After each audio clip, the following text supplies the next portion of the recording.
پھر وہی اخلاق اسلامی جو ہم میں عام ہو، پھر ہے ناممکن کہ اپنے کام میں ناکام ہو۔ جو کا آ کے سب یوں داخل اسلام ہو، اور جو مفسد ہے زیر تیغ و ناشام ہو۔ اب نہ وہ صورت نہ وہ سیرت نہ وہ اخلاق ہے، شوق دنیا بھر کے ہے، احکام دی پر شاک ہے۔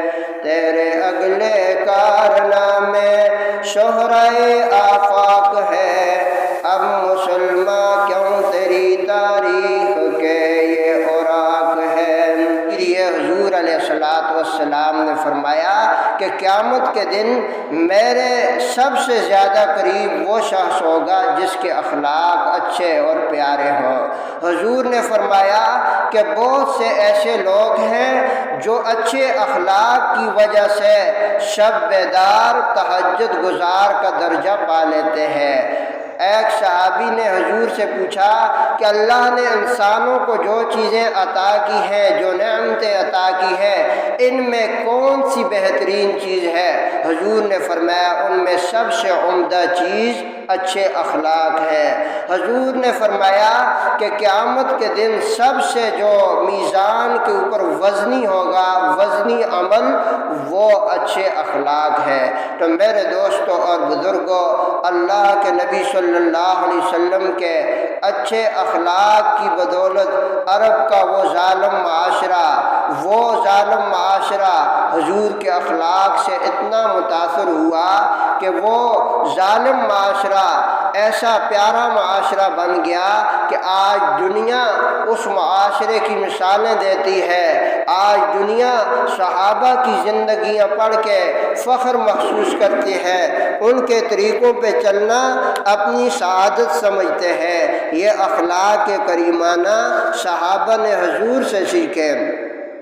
اور فرمایا کہ آپ کے اخلاق کریمانہ کی تاثیر یہ تھی کہ عرب کے سنگ دل لوگ بھی موم کی طرح پگھل گئے۔ آپ کے اخلاق کی وجہ سے ظالمانہ دشمنانہ ماحول اخوت و مودت میں بدل گیا۔ اخلاق رسول کی برکت سے عرب کی سرزمین امن کا گہوارہ بن گئی، اور اسی کریمانہ اخلاق کی وجہ سے لوگ فوج در فوج حضور صلی اللہ علیہ وسلم کی لائی ہوئی تعلیمات کو قبول کرتے اور اسلام میں داخل ہوتے۔ تو یہ سارا کچھ جو ہے حضور کے پیارے اخلاق کی وجہ سے وہ ظالم بگڑا ہوا معاشرہ سنور کر پوری عالم انسانیت کے لیے پیشوا بن گیا۔ تو میرے دوستوں اور بزرگوں، اللہ کے نبی نے ہمیں یہ بات سمجھائی ہے کہ جو تم پہ ظلم کرے اسے معاف کر لو، جو تم سے توڑے ان سے جوڑو۔ ایک حدیث شریف میں ہے کہ کسی نے آپ سے آ کر پوچھا کہ اللہ کے نبی اچھے اخلاق کیا ہے؟ حضور صلی اللہ علیہ وسلم نے فرمایا کہ لوگوں کو معاف کرو، اور جو شریر لوگ ہیں شیطان ان سے کنارہ کشی اختیار کرو، جو تم سے توڑے ان سے جوڑو۔ یعنی کہ بعض شریر لوگ ایسی بد اخلاقی پہ اتر آ جاتے ہیں کہ بندہ یہ چاہتا ہے طاقت و قدرت رکھنے کے باوجود کہ میں اس کو قتل کر دوں، مار دوں۔ حضور نے فرمایا کہ ایسی صورت میں تم انہیں معاف کر دو گے تو یہ اخلاق کا بہترین درجہ ہے کہ باوجود طاقت و قدرت کے تم اپنا بدلہ لے سکتے تھے لیکن انہیں معاف کر لیا۔ فرمایا یہ اخلاق کا بہترین درجہ ہے۔ حضور علیہ السلام نے اپنی کئی ارشادات سے، حضور نے اپنی کئی جو ہے عمل کے ذریعے اپنی امت کو یہ سمجھایا کہ تم بہترین اخلاق کے ذریعے بڑے سے بڑے مشکل سے مشکل جو ہے معاملات کو آسان کر سکتے ہو۔ تو حضور کے کتنے پیارے اخلاق، اپنی امت کو بھی یہ سمجھایا کہ فوراً آپے سے باہر نہ ہو جایا کرو، سوچو سمجھو دیکھو، ہو سکتا ہے کہ کسی شخص نے یہ جرم نہ سمجھی کی بنا پر کیا ہے، اسے سمجھاؤ، باوجود سمجھانے کے پھر بھی وہ باز نہیں آتا تو وہ علیحدہ بات ہے، پھر اسے ڈانٹ ڈپٹ کی جائے، لیکن پہلے اسے اچھے انداز میں سمجھایا جائے۔ بہرحال حضور علیہ السلام نے اپنے عمل سے ایسے کئی واقعات ہیں اپنی امت کو اخلاق کریمانہ کی تربیت کی۔ جیسے وہ مشہور ایک دوسرا واقعہ ہے، اگرچہ سند کے اعتبار سے کمزور، لیکن اس سے ہمیں جو سبق دیا اخلاق کریمہ کا وہ یہ ہے کہ حضور علیہ السلام کے بارے میں روایات کے اندر آتا ہے کہ آپ جس راستے سے گزرتے، ایک بوڑھیا تھی جس کا نام ام جمیل تھا، وہ حضور کے راستے میں کانٹے بچھا دیتی تاکہ اس شخصیت کو یہاں سے گزرتے ہوئے تکلیف ہو۔ چونکہ وہ مسلمان نہیں ہوئی تھی، حضور نے نبوت کا دعویٰ کیا، اور جیسے لوگوں کے اندر مشہور ہوا کہ ایک بندہ نیا دین لے کر آیا ہے، ہمارے بتوں کو برا بھلا کہتا ہے، تو یہ ام جمیل بوڑھیا یہ بھی حضور کے راستے میں کانٹے بچھا دیتی۔ اب حضور علیہ السلام ایک دن وہاں سے گزرے، وہ کانٹے نہیں تھے، دوسرے دن گزرے، وہ کانٹے وہاں راستے میں نہیں تھے۔ حضور نے صحابہ سے پوچھا کہ وہ بوڑھیا جو ہمارے راستے میں رکاوٹ ڈالتی، تکلیف دینے کی کوشش کرتی، اس کا کچھ پتہ نہیں کہاں گم ہو گئی ہے؟ تو کسی نے کہا وہ تو بہت ہی زیادہ بیمار ہے۔ حضور علیہ السلام چند صحابہ کو لے کر اس بوڑھیا کے گھر کے پاس پہنچے۔ اس بوڑھی اماں کے بچی نے دیکھا کہ حضور کے ساتھ محمد صلی اللہ علیہ وسلم کے ساتھ کچھ بندے ہیں، وہ ہمارے گھر کی طرف آ رہے ہیں۔ یہ بچی فوراً اندر گئی، اپنی اماں سے کہنے لگی کہ وہ بندہ جس کو ہم تکلیف دیتے تھے، راستے میں کانٹے بچاتے تھے، وہ کچھ بندوں کو لے کر آج ہم سے بدلہ لینے آ رہا ہے۔ وہ بوڑھیا بھی خوفزدہ تھی، بچی بھی خوفزدہ تھی۔ حضور علیہ السلام جب اس کے دروازے پہ پہنچے، دستک دی، اجازت کے بعد گھر میں داخل ہوئے، اس بوڑھی اماں سے اس کی عیادت کی، نرمی اور شفقت سے پوچھا کہ کسی چیز کی ضرورت ہو، کوئی تکلیف ہے، علاج کیا جائے، یعنی کہ انتہائی پیارے انداز سے اس سے پوچھا۔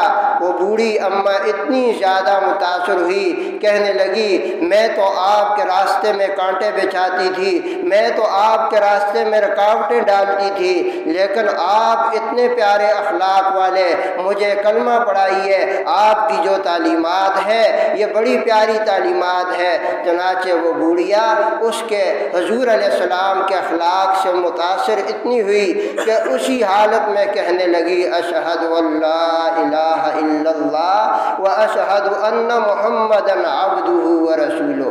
تو یہ اخلاق ہمیں حضور نے سکھلائے ہیں۔ ہمیں کوئی کسی کے گھر ہم چلے گئے تو اگر اس نے چائے کا نہ پوچھا تو ہم کہتے ہیں اس سے ہماری موت مرگ ختم جی، اس نے مجھے سلام تک نہیں کیا، بس آئندہ کے لیے میں اس کے گھر تک نہیں جاؤں گا، رشتے ناطے توڑ دیتے ہیں۔ میرے دوستو، ہمارے نبی نے ہمیں کیا اخلاق سکھلائے؟ اس نبی کے نام لیوا چھوٹی چھوٹی باتوں پہ ایک دوسرے کو قتل کر دیتے ہیں، ایک دوسرے کی عزتوں پہ ہاتھ ڈالتے ہیں، ایک دوسرے کو جو ہے در بدر کر دیتے ہیں۔ میرے نبی نے ہمیں سکھلایا کہ جو تم پہ ظلم کرے اسے معاف کر لو، جو تم سے توڑے اس سے جوڑو۔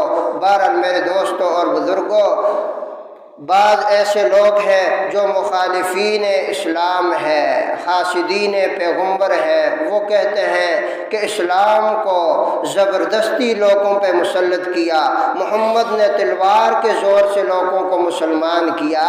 تو یہ ان کی وہ جو ہے بیوقوف ہے، وہ عقل کے اندھے ہیں۔ حضور علیہ السلام کے اخلاق کریمانہ سے، آپ کی پیاری تعلیمات سے متاثر ہو کر لوگوں نے اسلام اسلام جیسا عظیم مذہب کو قبول کیا۔ دیکھیے کہ صدیق اکبر کے سر پہ کون سی تلوار رکھی کہ وہ حضور سے اتنی زیادہ محبت کرنے لگے۔ عمر فاروق جیسے بہادر کو کس تلوار نے زیر کیا؟ حضرت حمزہ جیسے پہلوان کو کون سی تلوار تھی جو حضور کے قدموں میں لا کر پہنچا دیا؟ حضرت عثمان جیسے عظیم شخص کو کہ اتنا بڑا مالدار، اپنے جو ہے علاقے میں اس کا بہت بڑا مقام اتھارٹی، لیکن جب حضور کے اخلاق دیکھے تو حضور کے قدموں میں آ بیٹھا۔ حضرت عثمان کو کون سی تلوار حضور کے قدموں میں لے آئی؟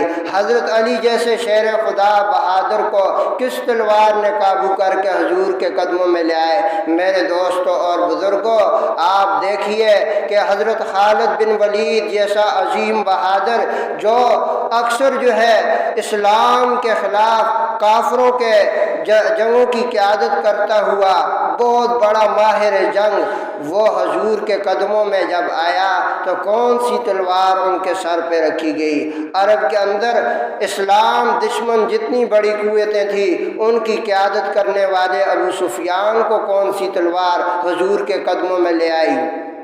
اسی طرح ایسے کئی لوگ ہیں، روم سے صہیب کو، فارس سے جو ہے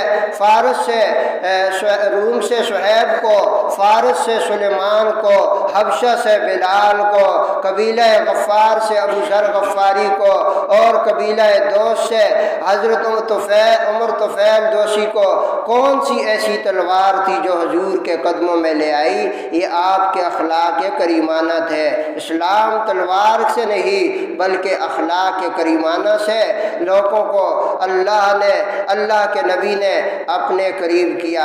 ذہن میں یہ شبہ آ سکتا ہے کہ جب اسلام جو ہے تلوار سے نہیں پھیلا تو پھر جو ہے یہ جہاد کس لیے ہے؟ تو میرے دوستو، مختصر اس بات کو یوں سمجھیے کہ بیماری دو طرح کی ہوتی ہے، ایک متعدی اور ایک غیر متعدی، یعنی ایسی بیماری جو پھیلتی ہے اور اس کے پھیلنے سے پورے بدن کے اندر جو ہے اثرات پھیل جاتے ہیں اور وہ مہلک پوری بدن کے لیے نقصان دہ ہوتی ہے، اور ایک بیماری ایسی ہوتی ہے جو پھیلتی نہیں ہے، یعنی اس پہ مالش کی جائے، مرہم کی جائے، پٹی لگائی، دوائی کھائی، وہ تندرست ہو جاتا ہے، صحت مند ہو جاتا ہے۔ لیکن دوسری ایسی بیماری ہے کہ اگر اس کا علاج نہ کیا گیا، بدن کے اس حصے کو کاٹا نہ گیا، آپریشن نہ کیا گیا، تو وہ ناسور بن کر، کینسر بن کر پورے بدن کو ہلاک کر دیتی ہے۔ ایسے ہی اسلام دشمن جو طاقتیں ہیں، کفار ہیں، مشرکین ہیں، ان کے اندر دو طرح کے لوگ ہیں۔ بعض ایسے ہیں وہ صلح پسند ہیں، انہیں سمجھایا جائے تو یا تو اسلام قبول کر لیتے ہیں، اگر اسلام قبول نہ کیا تو اپنے کفر ہی پہ ہیں لیکن کسی دوسرے کے لیے نقصان کا سبب نہیں بنتے۔ لیکن بعض کافر ایسے ہوتے ہیں کہ اگر ان کے آگے رکاوٹ نہ ڈالی گئی، وہ اسی ناسور اور کینسر کی طرح پورے معاشرے کے لیے، پورے انسانیت کے لیے ناسور بن کر نقصان کا سبب بنتے ہیں۔ تو ان ناسوروں کے لیے کہ جو باقی معاشرے کے لیے نقصان کا سبب بنتے ہیں، ان کے لیے جہاد ہے، یعنی کہ جہاد کسی کو مسلمان بنانے کے لیے نہیں ہے، انسانوں کی حفاظت، مسلمانوں کی حفاظت کے لیے ہے۔ تو بہرحال حضور علیہ السلام کے اخلاق کریمانہ یہ اس امت کو سکھلائے کہ دیکھو، اگر تم چاہتے ہو کہ عالمی سطح پر تمہاری عزت ہو، احترام ہو، تم اپنے ان پیارے نبی کے لائے ہوئے دیے ہوئے اخلاق کریمانہ کو اپنا ہے۔ فرمایا اپنے اخلاق پیارے نبی جیسے کر دو تو تم جو ہے دنیا میں بھی عزت پاؤ گے، اللہ کی رحمتیں تمہاری طرف متوجہ ہوں گی، معاشرے کے لیے بھی رحمت کا سبب بنو گے، اور کل قیامت کے دن بھی جنت کی صورت میں تمہیں انعامات عطا کیے جائیں گے۔ اور اگر بد اخلاقی، بد زبانی اپناؤ گے، خود تمہاری زندگی بھی پریشان کن ہوگی، معاشرے کے لیے بھی تم جو ہے وبال بن جاؤ گے، کل قیامت کے دن بھی اللہ کا غضب اور لعنت برسے گی۔ اور ایسے کئی واقعات ہیں قرآن و احادیث میں کہ جس میں یہ سمجھایا گیا کہ اخلاق کے کریمانہ تمہاری ذات کے لیے بھی اور معاشرے کے لیے بھی فائدہ مند ہے اور تمہاری آخرت کے لیے بھی، اور بد اخلاقی بد زبانی تمہاری ذات کے لیے بھی پریشان کن ہے، معاشرے کے لیے بھی، اور کل قیامت میں بھی تمہارے لیے پریشانیوں کا سبب بنے گی۔ لہٰذا میرے دوستوں اور بزرگوں، حضور علیہ الصلوۃ والسلام کے اخلاق کو سیکھو، سمجھو اور پڑھو، آپ کی سیرت کو پڑھو، تاکہ معاشرے کے اندر عدم برداشت کا جو یہ ماحول بنتا جا رہا ہے، چھوٹی چھوٹی باتوں پہ لوگ ایک دوسرے کو قتل کر دیتے ہیں، چھوٹی چھوٹی باتوں پہ گھر اجڑ جاتے ہیں، طلاقیں ہو جاتی ہے، ان ساری چیزوں کے بنیادی اسباب اور وجہ یہ بد زبانی اور بد اخلاقی ہے۔ اگر ہماری زبان بہترین ہو جائے تو وہ رشتے جو ٹوٹے ہوئے ہیں وہ بھی جڑ جاتے ہیں، وہ جو بکھرے ہوئے ہیں وہ یکجا ہو جاتے ہیں۔ اگر یہ بد زبانی بد اخلاقی ہمارے اوپر جو ہے حاوی ہو جائے تو ہمارے قریب ترین بھی ہم سے دور ہو جاتے ہیں۔ تو لہٰذا یہ عہد کیجئے کہ حضور نے جو ہمیں اخلاق سکھلائے وہ اخلاق ہم ضرور اپنے